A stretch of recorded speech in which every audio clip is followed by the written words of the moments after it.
గార్డెన్ని నేను సొంతంగా మెటీరియల్ కొనుక్కొని చేయించుకోవడం జరిగింది ఫ్రెండ్స్.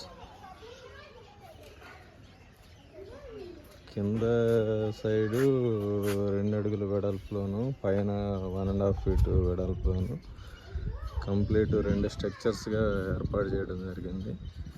తూర్పుకి ముందు భాగంలో వచ్చేసరికి 2 అడుగుల వెడల్పులో అంటే ఫ్రూట్ ప్లాంట్స్ పెట్టుకోవడం కోసం 2x2లో ఫ్రూట్ ప్లాంట్స్ కోసం రెడీ చేయడం జరిగింది.